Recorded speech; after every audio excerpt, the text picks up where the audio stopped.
Halo semuanya, perkenalkan nama aku Safrina Pulungan dari kelas Psikologi Klinis 5H, NIM 2022534. Di sini aku akan membahas mengenai keterampilan dasar untuk konseling kelompok. Sebelum kita memulai, alangkah baiknya kita mengetahui terlebih dahulu konsep dasar dari konseling kelompok. Jadi, konseling kelompok itu adalah memanfaatkan dinamika kelompok untuk menciptakan lingkungan yang mendukung pertumbuhan pribadi ataupun sosial.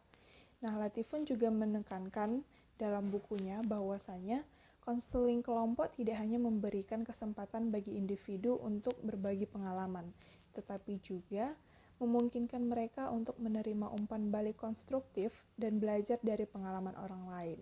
Nah, dalam konteks konseling kelompok ini, peran konselor itu sangat penting. Konselor tidak hanya sebagai fasilitator, tetapi juga sebagai model peran yang dapat menginspirasi dan membimbing anggota kelompoknya. Baik, selanjutnya kita akan membahas apa aja sih skill atau kemampuan dasar dalam konseling kelompok yang harus dimiliki oleh seorang konselor. Seperti yang kita tahu bahwa konselor memiliki beberapa peran penting dalam memfasilitasi proses pertumbuhan dan perubahan anggota kelompok di dalam konseling. Ada beberapa keterampilan yang diperlukan dalam setiap peranan tersebut. Yang pertama adalah sebagai providing. Konselor berperan sebagai pemelihara hubungan dan iklim yang kondusif bagi pertumbuhan. Nah, keterampilan yang dibutuhkan dalam peran ini adalah memberikan dorongan, semangat, perlindungan, kehangatan, penerimaan, ketulusan, dan perhatian. Selain itu juga, konselor harus memiliki kemampuan atau rasa empati, keaslian, dan kongruensi. Yang kedua adalah peran sebagai processing. Ini melibatkan kemampuan konselor dalam membantu anggota kelompok untuk memahami dari pengalaman mereka. Konselor perlu mampu mengidentifikasi tema-tema yang muncul dalam kelompok, menghubungkan pengalaman anggota, dan memberikan umpan balik yang konstruktif. Keterampilan refleksi, interpretasi, dan sintesis sangat penting dalam peran ini. Yang ketiga adalah konselor berperan sebagai directing. Peran ini melibatkan kemampuan konselor dalam memberikan arahan, saran, dan intervensi yang tepat untuk membantu anggota kelompok mencapai tujuan mereka. Sedangkan yang keempat adalah sebagai model peran konselor. Ini juga bertindak sebagai model peran bagi anggota kelompoknya. Melalui perilaku dan sikapnya, konselor dapat menunjukkan kepada anggota kelompok bahwa bagaimana cara mengatasi masalah dan membangun hubungan yang sehat dan mencapai potensi diri. Jika tadi kita sudah membahas mengenai keterampilan dasar berdasarkan peran konselor, di sini juga kita akan membahas beberapa keterampilan dasar lainnya.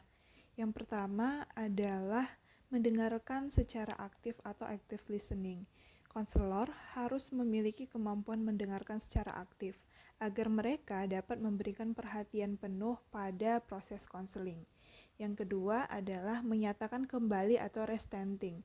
Selama konseling kelompok, konselor dapat mengungkapkan kemampuan atau menggunakan kemampuan ini ketika mereka perlu menuangkan kembali pembicaraan dalam kata-kata yang berbeda agar kelompok dapat memahaminya dengan lebih mudah atau dengan lebih jelas.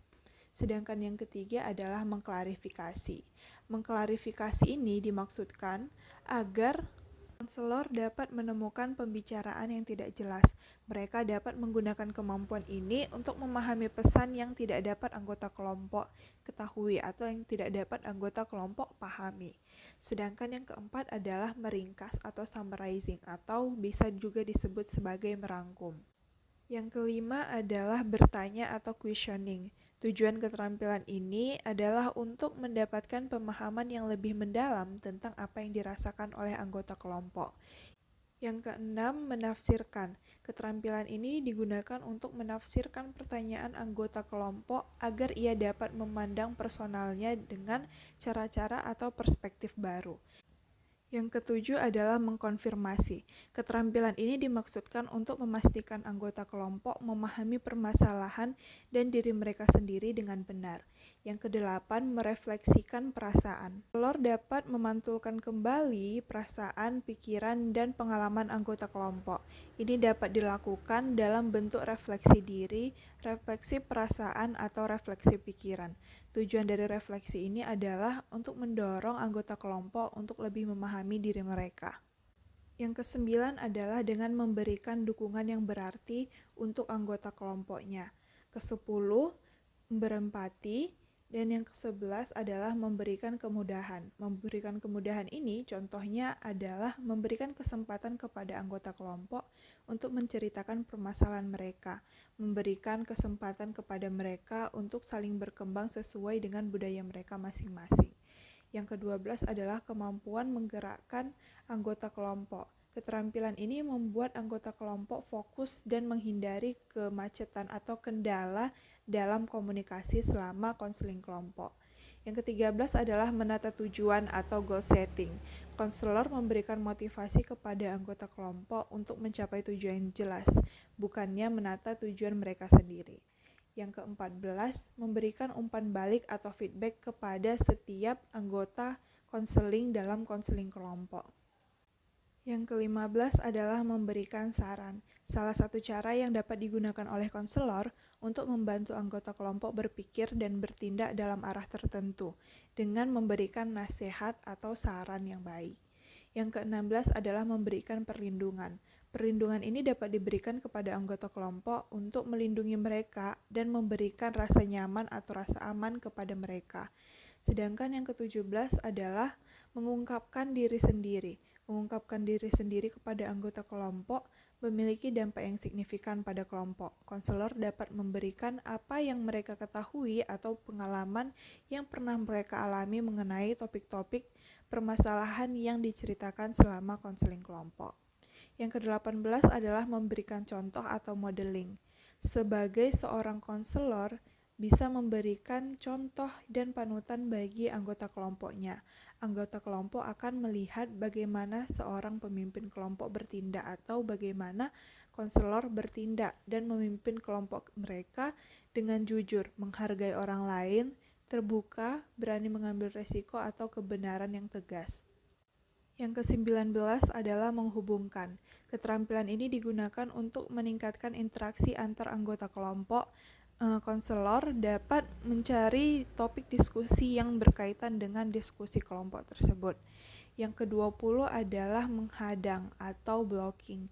Terkadang seorang konselor harus menghentikan tindakan yang tidak sesuai dari anggota kelompoknya agar dapat mengarahkan tanpa menyerang atau menyakiti mereka.